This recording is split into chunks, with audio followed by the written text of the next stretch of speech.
السلام علیکم ورحمۃ اللہ وبرکاتہ۔ خواتین و حضرات، خلیق الرحمن ایوان حدیث میں آپ کو خوش آمدید کہتا۔ صحیح بخاری کی پہلی حدیث انما الاعمال بالنیات پہ ہماری بات جاری ہے۔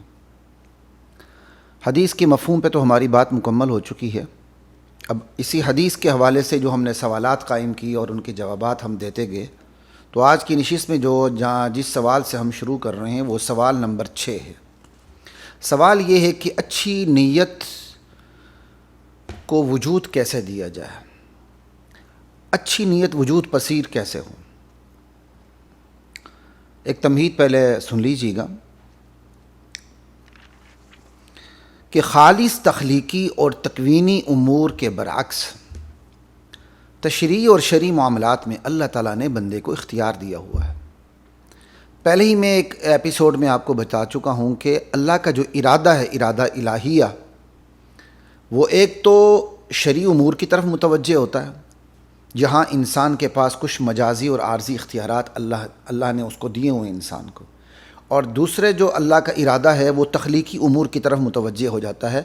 جو اللہ کن فیکون، اللہ تعالیٰ ارادہ کرتے ہیں وہ چیز وجود پذیر ہو جاتی ہے۔ لیکن جہاں تک بات ہے کہ اللہ تعالیٰ کا امر جب تخلیقی امور کے برعکس شرعی اور تشریعی امور کی طرف متوجہ ہوتا ہے، تو وہاں اللہ تعالیٰ نے اپنی ہی قدرت اور اختیار سے انسان کو کچھ اختیارات دیے ہوئے ہیں کہ انسان وہ کام کرے نہ کرے جس کا اس کو حکم دیا گیا ہے، اور اس سے بچے نہ بچے جس سے بچنے کا اسے حکم دیا گیا۔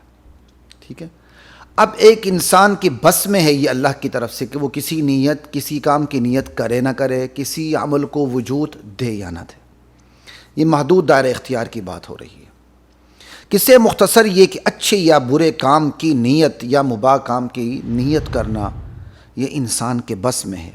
اب سوال یہ ہے کہ اچھی نیت کو وجود دینے کی کوشش کیسے کی جائے، اچھی نیت کیسے جنم لے۔ جواب یہ ہے کہ نیت اچھی ہو یا بری ہو، اس کا پروسیس، اس کے جو مراحل ہیں وہ بالکل ایک جیسے ہیں۔ انسان کے اولاً جو نیت ہوتی ہے، نیت کا ابتدائی پروسیس آپ کو بتا رہا ہوں۔ نیت بالکل اپنے آغاز میں صرف ایک خیال ہوتا ہے۔ انسان کو ایک خیال سوچتا ہے، وہ خیال اچھا ہو یا برا ہو، محض ایک خیال سوچتا ہے۔ اب اس خیال پر جب توجہ مرکوز کی جاتی ہے تو وہ خیال ترقی کرتے ہوئے خواہش میں تبدیل ہو جاتا ہے، اور وہی خواہش ترقی کرتے ہوئے تمنا میں تبدیل ہو جاتی ہے، اور وہی تمنا ترقی کرتے ہوئے ارادے میں تبدیل ہو جاتی ہے، اور ارادہ جب مضبوط ہو تو اسے نیت کہتے ہیں۔ تو نیت اپنے بالکل ابتدائی مرحلے میں محض ایک خیال ہوتی ہے، بس۔ تو حاصل کلام یہ کہ اچھی نیت کو وجود دینے کے لیے اچھے خیالات کی پرورش اور اچھے خیالات کو فروغ دینا ضروری ہے۔ یہی اچھا خیال، یہی اچھے خیالات دھیرے دھیرے رفتہ رفتہ خواہش، تمنا، ارادے سے ہوتے ہوئے نیت پر نتیجہ خیز ہو جاتے ہیں، اور پھر اچھی نیت اچھے عمل کے روپ میں ظاہر باہر ہو جاتی ہے۔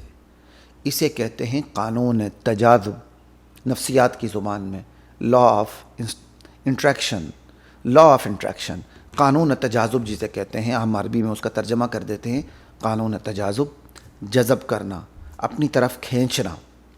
جب یہ خیال سوچتا ہے اور اس پر جب توجہ مرکوز کر دی جاتی ہے تو پھر وہ خیالات ترقی کرتا ہے، وہ خیال ترقی کرتا ہے، خواہش میں تبدیل ہوتا ہے، تمنا میں تبدیل ہوتا ہے، ارادے میں تبدیل ہوتا ہے، ارادے میں مضبوطی آ جائے تو وہ نیت میں تبدیل ہو جاتا ہے، اور نیت پھر عمل کے روپ میں نتیجہ خیز ہو کے میرے اور آپ کے سامنے آ جاتی ہے۔ یہیں سے اس سوال کا جواب ملا کہ اچھی نیت کو فروغ کیسے دیا جائے، اچھی نیت کو کیا کہتے ہیں، اچھی نیت وجود پذیر کیسے ہو۔ اس کا جواب یہی ہے کہ آپ کو جو اچھے خیالات اللہ کی طرف سے آپ کے دل میں ڈال دیے جاتے ہیں ان کو ہاتھ سے جانے نہ دیجیے۔ بس کہتے ہیں نا، آمد ہوتی ہے، اشعار کی آمد ہوتی ہے، شاعر پریشان ہو جاتا ہے کہ میں کس مصرے کو پکڑوں، کس لفظ کو پکڑوں اور کس مصرے کو چھوڑ دوں۔ تو خیالات بھی نیک خیالات بھی اللہ تعالیٰ کی بہت بڑی رحمت ہوتی ہے، بہت بڑا انعام ہوتا ہے ایک تو نیک خیال خود بخود وارد ہوتا ہے، اور ایک بندہ کسب کرتا ہے، اپنی کوشش کرتا ہے، بیٹھتا ہے، اچھے خیالات سوچتا ہے۔ بہرحال اچھا خیال لایا جائے یا اچھا خیال آئے تو اسے ہاتھ سے جانے نہ دیں، بلکہ اس اڑتے ہوئے پرندے کو پکڑ لیں، ورنہ وہ آپ کی گرفت سے باہر نکل جائے گا۔ بس اچھے خیالات کو پکڑ لیں، اس کی پرورش شروع کر دیں، اس کی پرورش کرتے جائیں گے، وہی اچھا خیال تب خواہش میں، تمنا میں، ارادے میں تبدیل ہوتے ہوئے نیت پر آ جائے گا، اور نیت اچھے عمل کے روپ میں آپ کے سامنے باہر ہو جائے گی۔ تو اچھی نیت کو وجود میں لانے کا یہی طریقہ ہے کہ اچھے خیالات کو فروغ دیا جائے۔ اب ہم اگلے سوال کی طرف چلتے ہیں کہ برے خیالات سے کیسے بچا جائے، بری یا منفی نیت کا خاتمہ کیسے کیا جائے، بری نیت کا، منفی نیت کا مقابلہ کیسے ممکن ہے؟ تو اس سوال کا جواب بھی دراصل پہلے جو ہم سوال کر چکے ہیں کہ اچھی نیت کو وجود کیسے دیا جائے، اس سے ظاہر باہر ہو جاتا ہے، لیکن پھر بھی میں یہاں وضاحت کر دوں، کیونکہ اس کی وضاحت میں تھوڑی سا ڈیٹیل میں چلا جاؤں گا۔ پہلی بات تو یہ کہ اولین سطح پر برے خیال کو اپنی مرضی سے لایا ہی نہ جائے۔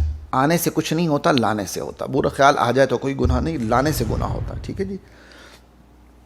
برے خیال کو لایا ہی نہ جائے، اور اگر برا خیال لایا جائے یا برا خیال آ جائے اور اس کے لیے کوئی رکاوٹ، کوئی بیریئرز نہ ہو، وہ برا خیال ترقی کرتے کرتے، خواہش اور تمنا کو کراس کرتے کرتے، ارادے کو کراس کرتے کرتے بری نیت اور پھر برے عمل پر نتیجہ خیز ہو جاتا ہے۔ تو مطلب کیا ہوا کہ جو بری نیت ہوتی ہے اس کا سد باب آپ کو بری نیت کے اولین سطح پر کرنا پڑے گا۔ بری نیت کی اولین سطح پر آپ کو بری نیت کو توڑنا پڑے گا، بری نیت کا سدباب کرنا پڑے گا، وگرنہ اگر بری نیت کو آپ نے اس کی اولین سطح پر نہیں روکا، وہ پھر خواہش، تمنا اور ارادے سے ہوتے ہوئے بری نیت پر پہنچے گی اور برے عمل پر نتیجہ خیز ہو جائے گی۔ صاف پتہ چلا کہ بری نیت کی جو اولین سطح ہوتی ہے وہ برا خیال ہوتا ہے۔ لا الہ الا اللہ۔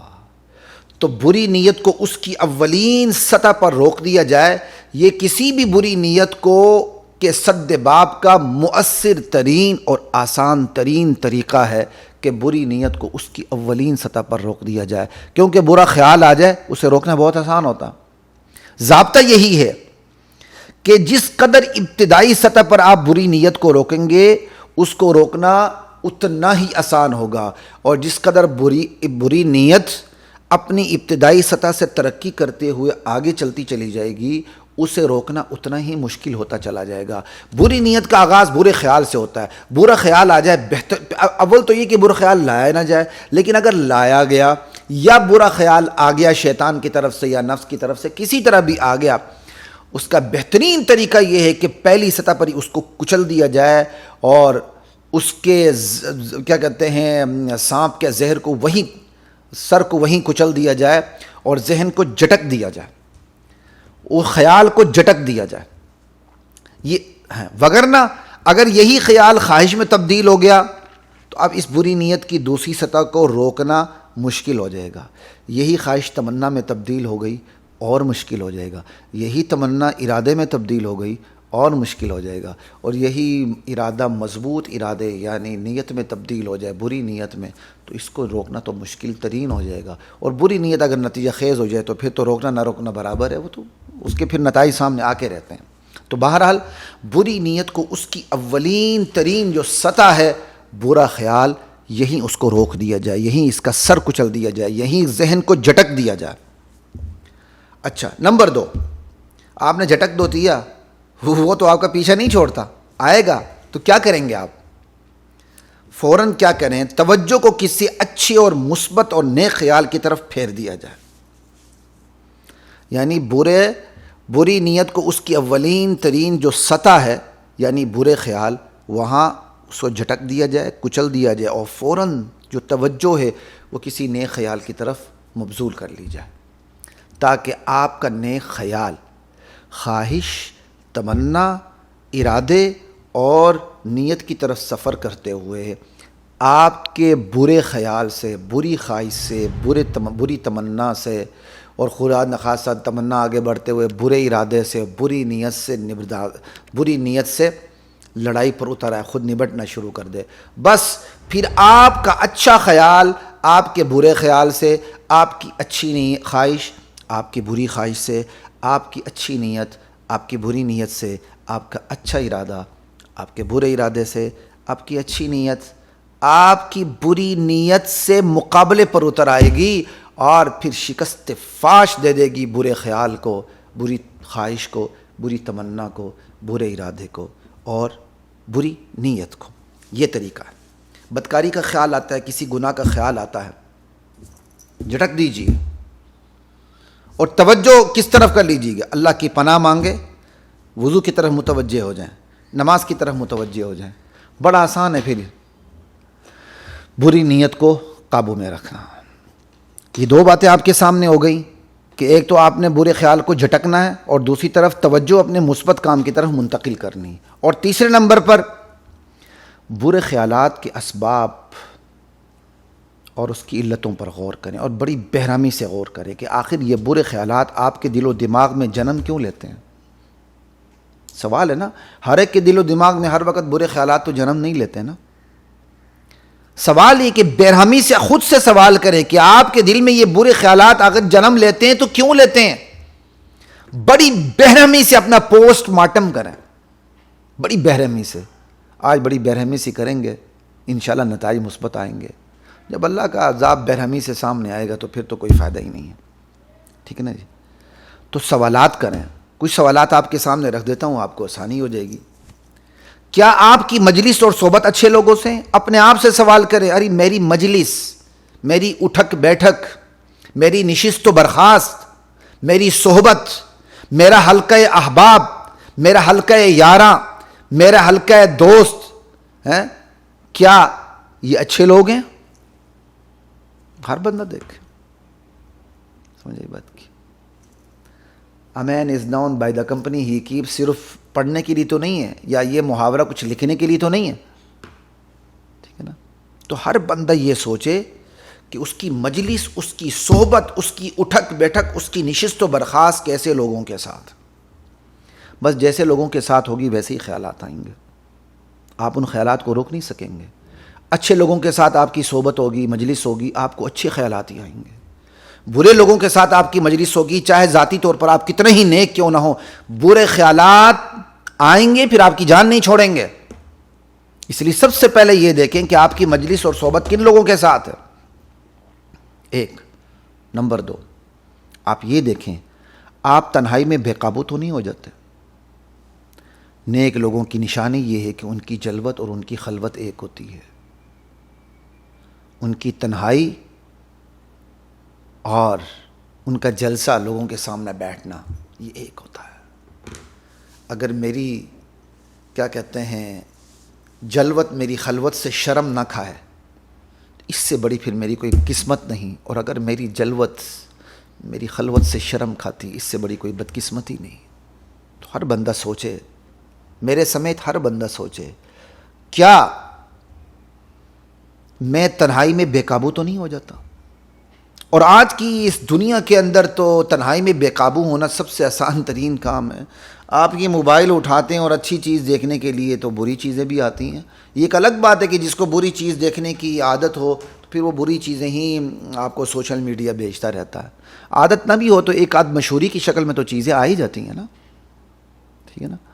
تو خیر یہ ایک الگ بات ہے، میں اس پہ نہیں جاتا، لیکن یہ ہے کہ آپ دوسرے نمبر پہ یہ دیکھیے آپ تنہائی میں بے قابو تو نہیں ہوتے، بس اس پر غور کیجیے گا۔ اور تیسرے نمبر پر کیا آپ طہارت اور پاکی ناپاکی کا خیال رکھتے ہیں کہ نہیں؟ ایک ہی ویسے صاف سوچنا، ٹشن مشن، ٹھیک ہے، ٹائی چڑھا لی ہے، پینٹ شرٹ پہن لی، یا کف لگے کپڑے پہن لیے، یا صاف ستھرے کپڑے پہن لیے، یہ صفائی ہے، طہارت نہیں ہے۔ اسلام کا تصور طہارت کچھ اور ہے۔ اسلام کے تصور طہارت میں پاکی ناپاکی کا تصور ہے، یہ نہیں ٹشن مشن ہو کہ آپ تیار ہو جائیں، اندر چاہے پینٹ سے پیشاب کی بو آ رہی ہو, شلوار سے پیشاب کی بدبو آ رہی ہو, پرفیوم لگا کے ٹیشن میشن ہو کے تیار ہو کے باہر آ جائیں, یہ شاید دنیا کی نظر میں صفائی ہوگی, اسلام کی نظر میں بدترین ناپاکی ہے. میں یہاں صفائی کی بات نہیں کر رہا, طہارت کی بات کر رہا ہوں. اسلام کے تصور طہارت و نظافت کی بات ہو رہی ہے. پاکی ناپاکی کا آپ خیال رکھتے ہیں؟ آپ واش روم میں جاتے ہیں تو آپ قضاء حاجت استنجا کیسے کرتے ہیں؟ شرعی طریقے سے کرتے ہیں. آپ کرسی نما چیز پہ بیٹھ جاتے ہیں جو ہر بندہ استعمال کرتا ہے, بے احتیاطی سے استعمال کرتا ہے, یا آپ شرعی طریقے سے بیٹھ کے کرتے ہیں؟ اس کا نام مصیبت انڈین کا موڈ پتہ نہیں کیا رکھا ہوا ہے, انا للہ و انا الیہ راجعون. جو شرعی طریقہ ہے سنت کے مطابق آپ بیٹھ کے استنجا کرتے ہیں. پھر آپ استنجا کرنے کے بعد تھوڑا سا انتظار کرتے ہیں کہ آپ کے بدن سے جو ایک نیچرلی گندگی نکلتی ہے وہ نکل جائے, آپ ذرا آرام سے بیٹھ جائے, پھر استنجا کی طرف آپ قدم بڑھائیں, کہ نہیں بس بیٹھ کے چر کر کے اٹھ کے آپ تھوڑا سا پانی ڈال کے آ جائیں. غلط طریقے اختیار کرتے ہیں ہم واش روم میں جاتے ہیں 1 2 3 نہیں ہوتی, ہم باہر آ جاتے ہیں. ہم سمجھتے ہیں ہم نے استنجا کیا, وہ ابھی قطروں کی شکل میں پیشاب رس رہا ہوتا ہے, ہمیں احساس ہی نہیں ہوتا. سب تو یہ کہ آپ یہ دیکھیں کہ آپ پاکی ناپاکی کا خیال کرتے ہیں. اور اگر آپ خدا نخواستہ میں یا آپ پاکی ناپاکی کا خیال نہیں کرتے, پھر نماز کیسے ہوگی اس میں؟ جب نماز نہیں ہوگی تو شیطان مسلط نہیں ہوگا, جب شیطان مسلط ہوگا تو خیالات برے نہیں آئیں گے. واللہ میں کوئی بڑائی کی بات نہیں کر رہا ہوں, میں نے عموماً دیکھا ہے کہ لوگ اس سلسلے میں حد سے زیادہ بحث ہیں, حد سے زیادہ بحث ہیں. ایک تو میں ایک پڑھے لکھے ایریے میں, خیر میرا تو وہاں آنا جانا زیادہ ہے, میری جاب بھی وہاں ہے, تو میں کوشش یہی ہوتی کہ بندہ پبلک ٹوائلٹ یوز نہ کرے. تو کافی عرصہ پہلے کی بات ہے, جانا پڑا تو میں نے کہا نہیں یہ بہرحال اچھے لوگوں کی جگہ ہے, چلے میں آرام سے قضاء حاجت سے فارغ ہو کے آ جاؤں. میں جانے لگا تو ساتھ والا دروازہ کھولا ہے, ماشاءاللہ ایک وکیل صاحب کھڑے ہیں اور دروازہ بھی کھولا ہے اور کھڑے کھڑے مظاہرہ کر رہے ہیں ماشاءاللہ استنجا کا. نیچے لوٹا بھی پڑا ہے, ہاں ٹوٹی بھی ہے, سب کچھ ہے. کیا بنے گا آپ مجھے بتائیں؟ کھڑے کھڑے جاملی مظاہرہ ہو رہا ہے. انا للہ و انا الیہ راجعون. بہرحال بات لمبی ہو رہی ہے. سوال یہ کیا آپ طہارت اور پاکی ناپاکی کا خیال کرتے ہیں؟ اس میں برے خیالات کا بہت بڑا حصہ ہے اگر نہیں کرتے. ٹھیک ہے, اگلا سوال, کیا آپ نماز پڑھتے ہیں؟ ان الصلاۃ تنہی عن الفحشاء والمنکر, نماز برائیوں سے بچاتی ہے. آپ کہیں گے میری نماز تو نہیں بچاتی. پھر سوال یہ کہ کیا آپ نماز کو بچاتے ہیں؟ آپ نماز کو بچائیں گے, نماز آپ کو بچائے گی. آپ نماز کو نہیں بچائیں گے, نماز آپ کو نہیں بچائے گی. جہاں قرآن میں یہ ہے نماز برائیوں سے بچاتی ہے, وہاں قرآن میں یہ بھی ہے کہ آپ نے بھی نماز کو بچانا ہے. والذین هم علی صلاتهم یحافظون, کہ اہل ایمان جو ہیں وہ اپنے نمازوں کو بچاتے ہیں.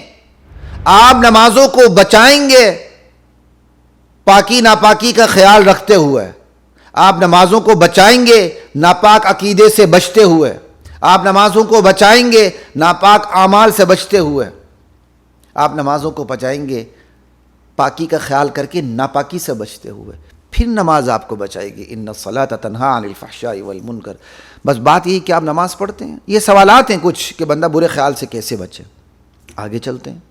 کیا آپ ہمیشہ سچ بولتے ہیں؟ بہت بڑی بات ہے, بہت بولتے ہیں. اگر مومن تو سچا ہوتا ہے, وہ جھوٹ بولتا ہی نہیں ہے. آج تو ہم اتنی ڈٹائی پر اتر آتے ہیں کہ اپنے قریب ترین ساتھیوں سے جھوٹ بولتے ہیں. وہ جھوٹ بولنے کے بعد بڑی ڈٹائی سے کہتے ہیں کہ جی میں تو ویسی بات کر رہا تھا. ابھی چند دن پہلے کی بات ہے کہ میرے بڑے قریب ترین ساتھی ہیں, ہم نے کہیں جانا تھا تو ہم گئے اور ان کے فون پہ فون آیا, جناب علی میں بہت جلدی میں ہوں, میں بہت ایمرجنسی میں ہوں, بس یہ کام نپٹاتے ہیں تو میں بہت جلدی میں ہوں, میرا کام ہے یہ فلانا ٹمکانا شمکانا. میں بھی کانشیس ہو گیا, میں نے کہا یار یہ بیچارے جلدی میں اور کام بھی میرا ہے, یہ میرے کام کے لیے آ رہے ہیں. تو بہرحال جلدی کی جانے میں, اور جب ہم اس کام سے فارغ ہوئے تو اس نے کہا جی میرا کوئی کام نہیں تھا, میں تو ویسے ہی کہہ رہا تھا. ان کا یہ جملہ جو ان کے لیے بڑا سادہ ہوگا, آج تک مجھے پینچ کر رہا ہے, میرے دماغ میں ہتھوڑے مارتا ہی ہے. میں کوئی بہت فرشتہ انسان نہیں ہوں, لیکن الحمدللہ بچپن سے میں دوستوں میں نے جھوٹے کو برداشت ہی نہیں کیا, سیدھی بات ہے. میں بہت کمزور انسان ہوں، لیکن برداشت ہی نہیں ہوتا جھوٹ، اور پھر دوستوں کے منہ سے جھوٹ، لا الہ الا اللہ، ساتھیوں کے بے تکلف ساتھیوں کے. ابھی تک وہ چیز مجھے ہتھوڑے مار رہی ہے. بات یہ کہ آپ سچ بولتے ہیں، سچ بولتے ہیں بہت اچھی بات، سچ نہیں بولتے تو برے خیالات سے آپ کیسے بچیں گے؟ بس یہ بتائیے گا. اچھا، کیا آپ کی آنکھیں خیانت تو نہیں کرتی؟ یعلم خائنۃ الاعین وما تخفی الصدور. اللہ تو آنکھ کی خیانت کو بھی دیکھتا. آنکھیں خیانت کرتی ہیں تو برے خیالات سے بچیں گے کیسے؟ پہلے یہ بتائیں. کیا آپ کے کان بددیانتی تو نہیں کرتے؟ اگر کان بددیانتی کرتے ہیں تو برے خیالات سے کیسے بچیں گے؟ کیا آپ کے ہاتھ پاؤں درست استعمال ہوتے ہیں تو بہت اچھی بات، نہیں ہوتے ہیں تو آپ برے خیال سے کیسے بچیں گے؟ کیا آپ کو حلال حرام کی تمیز ہے؟ بہت سے لوگوں کو پاکی ناپاکی کی ماشاءاللہ بڑی تمیز ہوتی، حلال حرام کی کوئی تمیز نہیں ہوتی. ماشاءاللہ تسبیح ہاتھ میں پکڑ کے حرام کا مارے ہوتے ہیں. ماشاءاللہ بڑی سفید داڑھی والا بیٹھا ہوتا ہے کیش کے اوپر، 2 نمبر مال بیچ کے پیسے کما رہا ہوتا. گلیوں کے اندر پرزے بنتے، اس پہ باہر کے ٹھپا ٹھپ مورے لگتی ہیں، امپورٹڈ مال کہہ کے اس کو بیچا جاتا ہے. دنیا میں اپنے معیار زندگی کو بلند کیا جاتا ہے. یہ بلند معیار زندگی، ایسا بلند معیار زندگی تو سیدھے جہنم رسید کر دیتا بھائی. تو کیا آپ کے ہاتھ پاؤں درست استعمال ہوتے ہیں؟ کیا آپ کو حلال حرام کی تمیز ہے؟ کیا آپ اپنی روح کو روحانی غذا دیتے ہیں؟ جسم کو تو ہر بندہ غذا دیتا ہے نا، ٹھوس دیتا ہے جسم میں جو کچھ ہے، کھاؤ پیو بس. لیکن سب سے بڑھ کر یہ، کیا آپ اپنی روح کو روحانی غذا دیتے ہیں؟ دین سنتے ہیں، علماء کی صحبت میں بیٹھتے ہیں، اہل علم و دانش کی صحبت میں بیٹھتے ہیں، ان کی باتوں کو لینے کی کوشش کرتے ہیں. اور سب سے بڑھ کر یہ کہ آپ اپنے رب کریم کے روبرو اپنے خاص گناہوں کو سامنے رکھ کر ان سے بچنے کی ترکیب، ان سے بچنے کی توفیق، نیت اور حوصلہ مانگتے ہیں. مولا میں بڑا کمزور انسان ہوں، مولا اسپیشلی میرے اندر یہ گناہ، یہ گناہ، یہ گناہ، یہ گناہ. مولا میری ہمت جواب دے چکی ہے، میں تو ہر وقت ارادہ کرتا ہوں اس گناہ سے بچوں، بچ ہی نہیں سکتا، اس سے بچوں، بچ ہی نہیں سکتا. مولا بچانے والا تو ہے. کبھی یہ کوشش کی ہے؟ کی تو بہت اچھی بات ہے، انشاءاللہ ضرور بچیں گے، نہیں تو فکر کی بات. ہر شخص اپنے حساب سے سوالات قائم کر کے جوابات کی روشنی میں درست سمت کی طرف نئی زندگی کے سفر کا آغاز بہت اچھی طرح کر سکتا ہے. تو یہاں تک میں نے 3 چیزیں آپ کو بتائیں. ایک تو یہ کہ خیال کو آنے نہ دیا جائے، آ جائے تو سختی سے کچل دیا جائے. پہلے ہی بری نیت سے بچنے کے لیے خیال کو لایا نہ جائے. اگر آ جائے تو بری نیت کی اولین سطح خیال ہی کو کچل دیا جائے. اور تیسرے نمبر پر کیا ہے؟ دوسرے نمبر پر جو توجہ ہے وہ اچھے خیال کی طرف متوجہ کی جائے. اور تیسرے نمبر پر میں نے آپ کو یہ بتائی کہ برے خیال کے اسباب اور وجوہات پر غور کیا جائے، بے رحمانہ سوالات قائم کیے جائیں اور اس کے درست جواب ڈھونڈنے کی کوشش کی جائے. اور چوتھی بات یہ ہے، علام الغیوب، اللہ اکبر، عالم الغیب والشہادہ، جس کے لیے عیاں بھی عیاں، نہاں بھی عیاں، ٹھیک ہے، اس کے لامحدود علم کا استحضار کیا جائے. اللہ کا نالج، اللہ کا علم انلمیٹڈ، دل کے نہا خانوں سے آگے تک لامحدود ہے. اللہ کے اس لامحدود علم کا استحضار کیا جائے تو بندہ بری نیت سے رک جاتا ہے. سمجھ آئی بات کی؟ اب کے سامنے گناہ نہیں ہوتا تو رب کے سامنے گناہ کیسے ہو؟ اب باپ کو کہتے ہیں نا، رب اللہ کو کہتے ہیں. اب عربی میں باپ کو کہتے ہیں، رب پروردگار کو کہتے ہیں. اب کے سامنے گناہ نہیں ہوتا، رب کے سامنے کیسے ہو؟ باپ سامنے ہو گناہ نہیں ہوتا، اللہ کے سامنے گناہ کیسے ہو؟ تو اللہ کے لامحدود علم کا استحضار کیا جائے. اللہ دیکھ رہا ہے، اللہ سامنے ہے، اس کا استحضار کیا جائے. اس کا جتنا استحضار ہوگا گناہ سے اتنی دوری ہوگی، بری نیت سے اتنی دوری ہوگی. اور 5ویں بات، جواب دہی اور برے انجام کو ذہن نشین رکھا جائے. برے انجام کو، جواب دہی کو. آج میں یہ کام کر رہا ہوں، کل مجھ سے جواب دہی ہوگی، مجھ سے جواب لیا جائے گا اور مجھے برے انجام سے دوچار کر دیا جائے گا. ہر وقت اس کو ذہن میں رکھیں. یہ چیز بری نیت کا مقابلہ کرنے کے لیے طاقت فراہم کرتی ہے. اور چھٹی چیز، گناہ کی عارضی لذت اور اس کے برے دینی اور دنیوی اثرات کو ذہن نشین رکھا جائے۔ گناہ ہے، جو کوئی بھی گناہ ہو بڑا عارضی ہوتا ہے، آنکھ کا گناہ، کان کا گناہ، ہاتھ کا گناہ، قدموں کا گناہ، جسم کا گناہ، نفس کا گناہ، کوئی بھی گناہ ہو بڑا عارضی ہوتا ہے۔ اس کے عارضی پنے کو ذہن میں رکھا جائے کہ یہ گناہ، اس گناہ کا میرا جی چاہ رہا ہے، لیکن یہ بڑا عارضی ہے، لیکن اس کا نقصان بہت طویل ہے اور یہ دائمی بھی ہو سکتا ہے۔ ٹھیک ہے، تو عارضی لذت کو سامنے رکھا جائے تو یہ چیز بھی بری نیت سے باز رکھنے کی قوت اور طاقت فراہم کرتی ہے۔